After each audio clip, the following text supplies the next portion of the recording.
Hello, it's Don from Black Toad Studios and welcome to episode 3 of Do You Want to Build a Warhound? So in this series we are going through the construction of my Chaos Warhound from Forge World. So far in episode 1 we saw the unpacking of the Chaos Warhound. Episode 2 we saw the prep work and cleaning of said materials. And now in this one, we're going to do a bit of construction work. We're going to work our way from the feet up to the hips. It's going to be pretty exciting stuff, I think. This is going to be the hardest part of the model, I believe. Rumour has it. So we're going to see what that entails. So without further ado, let's go and have a little look at what we're going to do. Right, so let's have a quick look at the foot and what's actually involved in doing each of these feet. So each foot of the Warhound will come with 4 toes. You've got a toe here, and a toe here, as well as one at the rear. The rear one is a really simple 2-piece system, which essentially is this piece here, connected to this piece here, and it sits on the back. And once again, you can kind of move this part here. The front ones, however, are a bit more of a pickle. So you've got this bit that connects on there, the middle part and the final toe. And each one of these has got pistons between. And these have got to be cut to the size, however you're going to position the toes. Obviously, you're using super glue here as well. So it's got to be quite well planned out before we move on to actually cutting them and gluing them. So I'm going to get on with this one and we'll have a look at what one finished foot looks like. But as you can see, there's quite a few components there. There's 7 components to each toe. So yeah, it's going to take a little bit while. So let's see what I can do. So here we go. I've done 1 foot. Bit of a mission, to be honest. I'd made one mistake to start with. I initially started with this toe here, but I put this end to it, which is the actual the center one. You can tell the difference because the center one has a nice big chaos symbol on. It's very handy for tracking. If you want to track a Warhound and you wonder what allegiance it is, there's a big chaos symbol on that one. I've also raised this toe slightly, so he's going to be standing on some terrain. I've put this one here just for now, but there'll be something kind of positioned under one toe. So there's a lot of weight distribution here going throughout. So we've got weight distribution here, so it's all going to be on different points there. The pistons were okay, they weren't too much of a bother. It's just trying to get all the parts at the same time. So once you've done one, the others aren't too bad to do. So I'm going to move on to the other foot, which is probably going to be a bit more of a dynamic kind of movement-based foot. So probably go up on its toes like so. And it's going to be moving forward. So let's have a look at that one and then have a look at the base. Right, so here we are. I have now completed both feet. And these feet are firmly pinned on at the moment. I haven't glued them on, so I can still take them off if need be. So what I've got here is, so originally I ordered a base for the Titan. However, I didn't see it was in millimeters. So I ended up with this tiny base, which I'm now going to use as a raised area. I'm going to green stuff and rubble up around the edges. We're going to go into a bit more of the base in the future, but we're going to feet at the moment. So what the idea is, it's going to be like a ruined building here, probably, and kind of come down here. So this foot at the back, so I can show you. Please don't fall off, please don't fall off, is somewhat raised. So that is raised up there. So we've pinned a couple of the toes down there. We're still going to resin it in anyway, just to make sure it really isn't going to go anywhere. And this one here, we're leaving it there. As I'm familiar with this process at this point of how big it's going to be, I've left this one at the back. This one's still movable, so I can move this wherever I'm going to put it.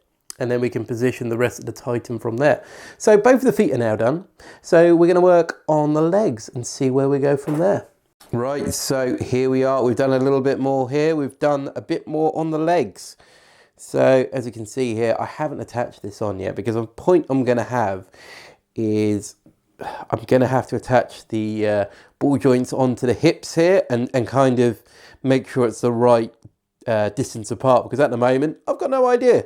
So just going through the legs here, what I've done So we put the pistons in this point here. So the pistons are in a two-part item where you have to cut them to the right size.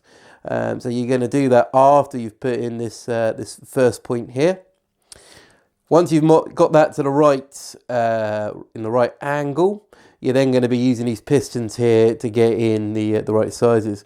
If you can see here as well, I've put in some pins just to add a bit more stability to this, to add a bit of strength in. So the pin stretches from this point here, across this section into this section here. Also scored the inside, we've glued it. It's pretty solid. I'm pretty happy how that's gone down. So to get the angle, I'm not sure how well that's going to pick up, but I drew a line from one point to the other once I established what angle I was going for. So then when I can just put the hole through, and that's done. So for pins, I've actually used these oval nails, which you can just get from a from any kind of building supply shop whatsoever. You know, whatever you've got in the area. I've got some pliers here. Just popped off both ends of them just to make sure it's secure, and we've inserted those. Bit of a mission, to be honest. My drill was a bit temperamental. Here it is. This is a classic old GW one. I don't think this is the current one. I think it's the older one. And yeah, had to get the right size here. And yeah, a bit fiddly, to be honest, but we got there through a bit of luck and determination. So once again, we've got the pins in the bottom here. So we're going to pin the feet in place once we've got the holes there. Same with this one as well. So at the moment, until I know where the hips are going to be, we're going to leave this loose. Once we've worked out where the hips are, we're going to screw this onto this bigger base. We're then going to start doing a bit on the actual base itself, which will be on a later video, I think. So there's the legs. Now let's move on and see if we can get the hips to the right size. Right, so this is the final stage of the lower part of the body. I have got all these shields, which you can see here, all these bits of armor, but I'm going to be painting those separately. But essentially they're going to go like here, I'm going to go one here, across the other side as well, and similar down there. But they are going to be put on afterwards for now, because I want to put as much detail as I can onto these bits of armor as I possibly can. So legs are done. And in the center here, we've got this part here, which was a bit of a pain. So as you know, I've pinned these joints on these on the legs. I've epoxied in the hips here. So you've got a big ball joint here that's been epoxied in with some super glue in there as well. Similar over here, because we really just didn't want this to move in any way. There's a lot of weight that's going to be coming down here. We want it as durable as we can. As you can see, it's still not connected quite to the base, but we know where we are. So it was a bit of a pain positioning it, to be honest, to start with, but we've got there, which is the main thing. We had to try and line it all up. Luckily, I didn't attach this, so we can still move this about. We've then attached all these pistons, but when I was attaching this main center point here, as you can see, there's an armor plate at the front here, which this is just going to sit on, like so. I actually epoxied it the wrong way around. So luckily, before it set, I was able to quickly switch it round. Otherwise, that would have been an absolute disaster. You don't want that kind of curing and then going, oh, too late. So lucky escape of that one there. But it is such an awesomely massive kit. I'm really looking forward to doing the top half. But for now, people, this is the bottom half done. The base is in a good place at the moment. I've got an idea what I'm doing. We're going to spray the base at some point, where we're going to seal it and then spray it, I think, just so we don't waste tons of spray and material on it, because this is just MDF. But that is it for now. So I'm impressed. And let's see what's going to be next. Wow, there you go. So that has taken a little bit of time. We've got there in the end, luckily. And I'm impressed so far. This thing is quite big. The legs and hip measured up is taller than the Chaos Knight at the moment. So it's going to look pretty cool. In the next episode, we're going to go into the upper part of the body, and hopefully we can, that will take shape as well. We'll see how far we get. Fingers crossed, we can position it on the hips and the legs and see what it's finally going to look like. Remember, put names below for what you think the Chaos Warhound should be called. Remember, its allegiance is going to be to Lorgar and the Word Bearers of the 83rd. So keep that in mind when you're thinking of names. But until the next episode, ladies and gentlemen, this is Dom from Black Toad Studios, and I'll see you next time.